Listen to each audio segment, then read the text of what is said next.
All right. Well, once again, thank you so much for your time. I was really thrilled to even get a response from you. I was really excited to talk to you. And I guess I just want to identify myself. My name is Mike Lehman. I'm the editor of JesusandDawkins.com, where you look at the intersection of Christian theology, atheism, science, and popular culture. And Uh-huh. I came across your book a few years ago after I saw Anne Rice's glowing recommendation for My Descent into Death, your fabulous book. And I was wondering, sir, if you could describe your experience, your near death experience, for our viewers or for our listeners today. Yes. This happened when I was 38 years old, June 1st, 1985. And I was at that time a art professor at Northern Kentucky University, and I was leading a group of art students around Europe on an art tour. And we were on the next to last day of a 3-week tour of Europe. We were in Paris, France. I had been an atheist all of my adult life. Left Christianity as a young teenager and became interested in philosophy and ultimately very interested in existentialism, which is Mm. atheistic. And on that Saturday, June 1st, 85, um, at 11 o'clock in the morning, I had a perforation of the small stomach, which was the most acute pain I'd ever experienced in my life. Mm. Um, I fell to the ground thrashing and screaming and in terror because I didn't know what was happening to me. And the doctor was called, and he came to the hotel where we were, and he examined me. He knew immediately what was wrong, that there was a hole in my small stomach, and the digestive juices were leaking into my abdominal cavity. He called an ambulance, told me that I was going to be rushed to surgery. Mm. So I was taken by ambulance to an emergency room in Paris at Cochin Hospital, where two doctors examined me, said the same thing the doctor at the hotel had said, and they sent me to another building a few blocks away to the surgical hospital at Cochin. But unbeknownst to us or to doctors in the emergency room, there was no a doctor available at the surgical hospital. Mm. So I was put in a room and left there and given no um, uh, medication, no nothing. And as time went by, the pain got worse because the digestive juices were migrating throughout my abdominal cavity. And doctors in the U.S. later told me that my life expectancy was about 5 hours. At that time, all I knew was the doctors in France told me that I had to have surgery immediately. There was Mm. absolutely no time to waste. So, um, as the hours went by, I knew that I was dying, and I didn't want to die because I was completely certain that there was nothing after this life, and that when you died, you were dead, and that's all there was to it. And I thought that that's what all intelligent, rational people believed and understood, because that's Right. what I believed, and all my friends who were all atheists believed. And we all thought of ourselves as good people, but we had no faith in God, and thought religion was, as Karl Marx said, the opiate of the masses. It was just a delusion for people to kid themselves with. So anyways, Mm-hmm. at 8:30 that night, um, this is 9.5 hours after this Wow. had started, it was actually quite amazing that I was still alive according to the doctors Yeah. in the U.S. a nurse came into the room and said they were unable to find a doctor, that they would try and get one the next day. Well, when she told me that, I knew that it was over for me, because I had been hanging on desperately. But the pain and the weariness was making it impossible to go any further. I certainly wasn't going to make it through the night and into the next day. So I said goodbye to my wife and told her to tell my kids and my parents that I loved them, and she cried and sat down, and I closed my eyes and went into unconsciousness. And I don't know how long I was unconscious, of course, but I awoke from that, and I was standing next to the bed and very happy because I didn't have any pain anymore. And as I began to examine myself, because I was so amazed and delighted that I was pain-free, I realized that I was more alive. My senses were more heightened than they had ever been before in my life. And as I looked at my circumstances, I saw that the bed that I had occupied was occupied by something that bore a remarkable resemblance to me. But I would not acknowledge that the body in the bed that I had been in was me, because I was standing there looking at it. And you can't be two places at one time. You can't be standing off looking at yourself. And I tried to communicate with my wife, and she wouldn't respond to me at all, which upset me a great deal. So I turned to the man who shared the room with me, a Frenchman who was in the bed next to me, and he didn't respond to me, which was also upsetting. And I heard people outside the room calling me by name. And so I went over to the doorway of the room, and I said, I'm sick. I need to have surgery. I've been waiting a long time. And they said, we know all about you. We're waiting for you. You've got to come with us now. And so I concluded that they were from the doctor to take me to my surgery. Mm-hmm. And they didn't deny. I mean, I asked them that, and they didn't deny it, and seemed to affirm that that's who they were. And so I left the room and went with them into their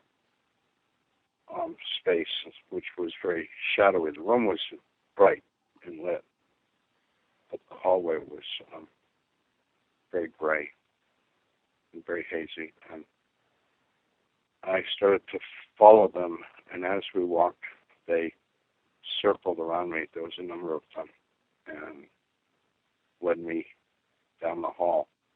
Over time, I realized as we walked that this hall had no end to it. It had no up or down. There were no walls, no ceiling, no features. Just we were walking through this gray space, and imperceptibly, subtly getting darker and darker and darker. And I became pretty afraid and sure that this was all very, very wrong. It was not good. And I finally told them that I wasn't going to go with them any further, and they said that I had to go further, and I refused to move, so they started to push and pull at me, and I fought back with them. And I fought very hard, but now there were many more of them, because it was complete darkness. I don't have any idea how many, but maybe hundreds. And they were getting something out of fighting with me. And the more I fought, the more they enjoyed it. And then they were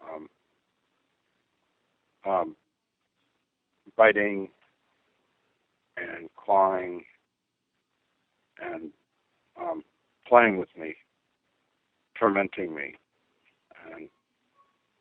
And it hurt just like it would in this world. And then they did worse things, which I don't care to talk about. Mm-hmm. And eventually there wasn't enough of me left to respond to them anymore. I was just laying there all ripped up, all torn up, and completely devastated emotionally, psychologically.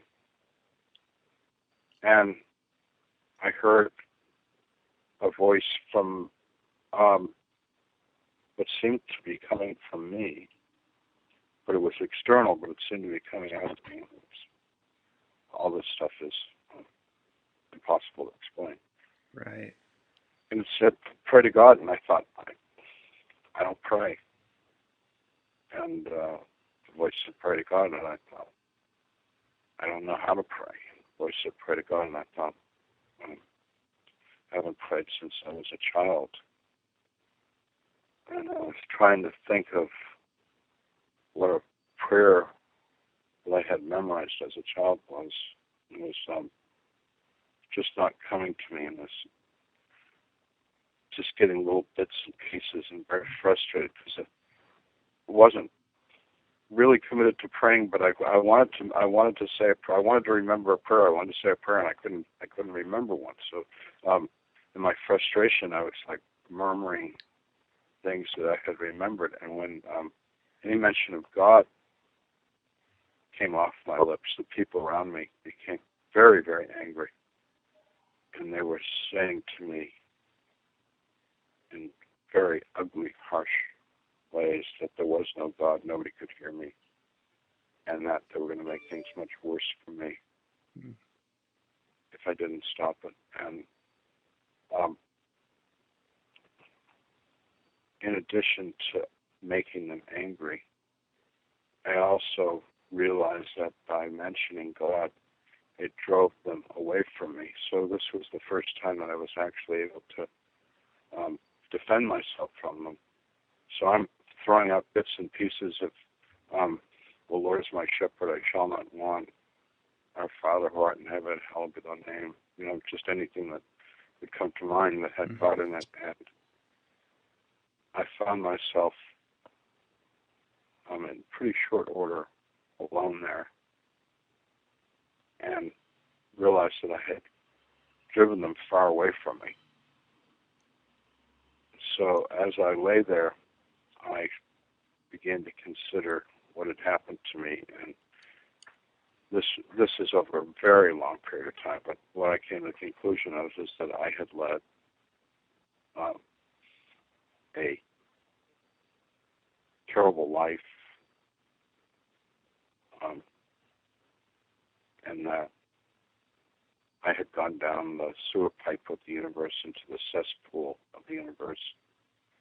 I was with people who had lived similar kinds of lives that I had lived, and that I was not only stuck in this place, but there were much deeper depths of depravity further on that I was going to go into with these people. And I didn't want this, but I had absolutely no notion of how I could possibly change it. When my memory of myself as a child sitting in the Sunday school classroom singing Jesus Loves Me came to me, and with that memory also came the feelings that I had as a child that there was something greater than me in the universe that cared about me and loved me, and that as a child I prayed to Jesus, and he had heard my prayers and answered my prayers and protected me. And since I had no other hope except for this hope of a child, I called out, Jesus, please save me. And when I did that, he came first as a point of light, and then very rapidly as a impossibly brilliant, beautiful white light over me. And from the white light emerged hands and arms and reached down and touched me, and I was instantly made whole again and filled with his love. And he picked me up and held me up against him. And I cried like a baby, and he held on to me, and then we started moving directly upwards. And I realized that we were going faster and faster, but I didn't know where we were going, so I was trying to get my composure. And when I did, I looked in the direction where we were headed, and I saw a huge world of light. And I realized what a fool I'd been all of my life, because I knew that we were going to where God was. Mm. And I thought to myself, he's made a terrible mistake. I don't belong here. And when I thought that, we stopped moving. And he spoke to me for the first time, and he said, we don't make mistakes. You do belong here. And I knew that I had only thought that. I hadn't said it. And I said, do you know what I think? And he said back to me, well, actually, I should say, I thought, do you know what? Everything I think. And he said, I know everything you think. I know everything you've ever thought. And I was like, I thought, oh no, this is not good. He laughed and he thought it was funny. And it was very comforting to hear him laugh. And we began to converse, and then eventually he said he had others that he wanted me to meet, and he called out, and other people of light, surrounded by light, came. And I referred to them as my angels, my guardian angels, because he said they had recorded my life, and they wanted to show me my life. So we proceeded to watch my whole life in chronological order from my birth. And they commented, but most importantly, shared their feelings as we watched my life. And as my life progressed, instead of a lot of joy and happiness, we began to see me becoming more and more withdrawn from people emotionally, and becoming more manipulative and selfish and successful in my career. And they expressed their sorrow. And I was so ashamed of hurting these people, and of course, most especially Jesus, that I said, I don't want to see this. I didn't want to see my life anymore. They said, no, you got to watch it. So we watched my life, and I realized that the one thing that they cared about was how I had been compassionate towards other people, or how I had not been compassionate. And I found that as my life progressed, I became less and less compassionate, more and more competitive and self-centered. And I was very disturbed, and they were very saddened by the life that I led. And when we concluded it all, Jesus asked me if I had any questions, and I said, if I have any questions, and he said, ask anything you want. So I asked him everything I could think of at that time to ask him. And everything I asked, he answered, and he showed me things and made a lot of things very clear to me. And then when I couldn't think of anything more to ask, I said I want to go to heaven, which was still out there. And we had talked a lot about heaven, and he showed me things about heaven. And he said, it's not time for you to go to heaven. You've got to go back to this world and live the way we've talked about. And so he and I argued, and I argued as forcefully as I could for him to allow me to go to heaven. And he countered my arguments with better reasons why it wasn't appropriate for me to go to heaven at that time. Come back and give life another try. And so finally, when I agreed, I immediately came back. And when I came back, the nurse had been in the room a half an hour earlier. Came into the room and said that a doctor has arrived at the hospital and he can have surgery. That was at 9 o'clock. And at 10 o'clock that night, I had the surgery. Wow.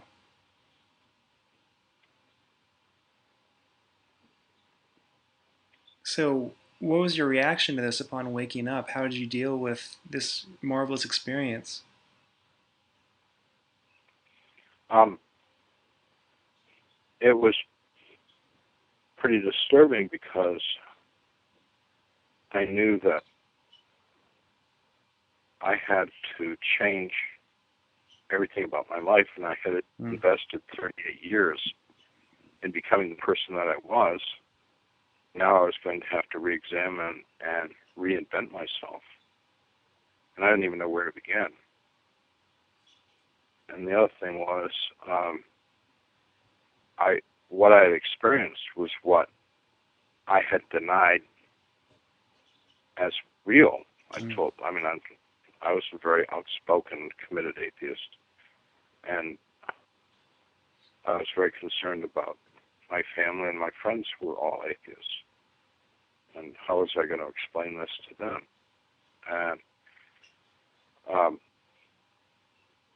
so there I am, lying in recovery, trying to, where do I begin? And when my wife came to see me in the recovery area, and I tried to tell her a little bit about my experience, she thought I was out of my mind, told me that I needed to go back to sleep. She didn't really want to hear about it. And I knew this was a really big problem because a lot of people don't want to hear about it. They don't want to believe. They're not interested. They're quite committed to what they already think they know. So that was then and still is today a really big problem because there's so many people who, in their ignorance of what is real, don't want to be confused with the truth. So I've never been able to resolve that, but I have not changed what I believe in studying and trying to live it. I'm more convinced than ever that what I experienced was real and was true, and that it's knowing about something about God is the most important thing we could possibly know about in this world. It's more important than knowing our own name. And so, after your experience, you eventually attended seminary, right?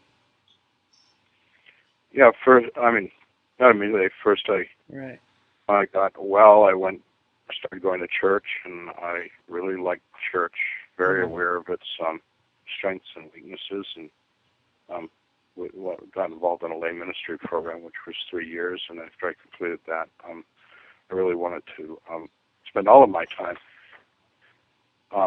in ministry, not just on a part-time basis. So I started going to seminary.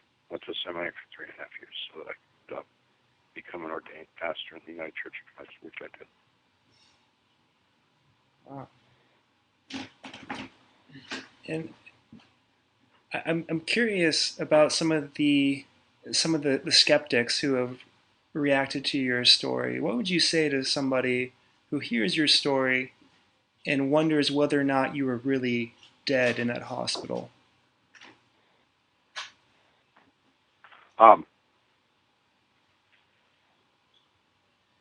The Raymond Moody, who wrote Life After Life, which was the book that really sort of opened up the whole discussion of near-death experiences, used the term near-death because he said it's impossible to prove that someone said it. I mean, even people who have been pronounced dead in a hospital and then have, spontaneously resuscitated like a day later and things like that, you can still argue that they weren't really dead. You can always argue endlessly whether a person is dead or not. So that's why he used the term near death. He also considered the idea of close to death, or so I know I was dead, but Right. I'm not gonna argue with anyone because Raymond Moody, who's both a MD and a PhD in philosophy, um, knew a long time ago that that was a useless argument. It's just going to go nowhere. Right. So I don't argue. So I don't argue it. The doctors in the United States say I should have died. They don't know why I lived. So Wow. for some skeptic who has no medical knowledge to argue with me about whether I was dead or not, it's like, I mean, it's like they don't know what they're talking about either. So why should I, why should I even engage in such a stupid argument? You know? All right. That's. I'm really glad you brought in Raymond Moody, and there's some fascinating work that he's done. Um, I have a few other questions about your experience, and once again, thank you so much for sharing your time. Curious, in your book, you said that Jesus relayed to you that no one believes in nothing. What do you think he means by that? Um, he said Jesus said a lot of things to me which have interested me for the past 29 years, along with things that he said in the Bible that have also, Right. interested me for a long time. And um, I've come to the conclusion that people that say they're atheists, both based on my own past atheism and what I've learned about atheism, is they believe in lots of things. They say they Mm, don't believe in God.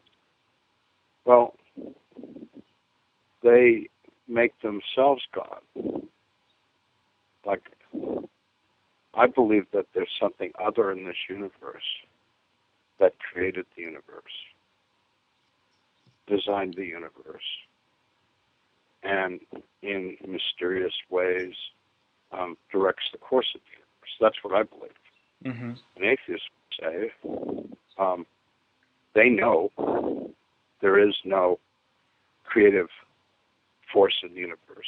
They know that there is no purpose in the universe and that the world is utterly arbitrary and meaningless. They know that there is no force for good or supernatural or miracles or any of these things. They say they know all these things. So basically, they have greater. They say that they have greater knowledge than all of these things. Whereas people of faith say that they know that there's something other. Um, it's they have a tremendous faith, but their faith is in themselves as the um, source of all knowledge, of all being, and of all creation, because they consider themselves to be self-created, and everything points to themselves. Hmm. Now, if you were to give a charitable read to atheism, what do you think is the best argument for it? The best argument for atheism? Yeah. Um, I guess the best argument for atheism is that it's um, completely honest in subscribing to narcissism and nihilism. Hmm. And See, to my argument with my big argument with atheism is that ultimately there's no hope. Everything in the universe is meaningless, and there is no any morality is just relative and invented just for convenience sake. hmm. It just has no purpose in the universe. You sort of make up a morality and say, well, that's what I subscribe to because it's working for me now. That's really interesting. There's a philosopher and theologian, a Catholic philosopher and theologian in the UK, Connor Cunningham, who studies atheism and theology and science, and he's made a similar point. He argues that atheism, or he puts it this way.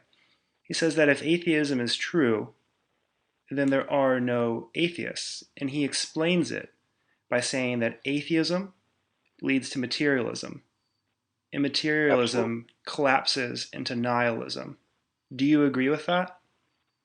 100%.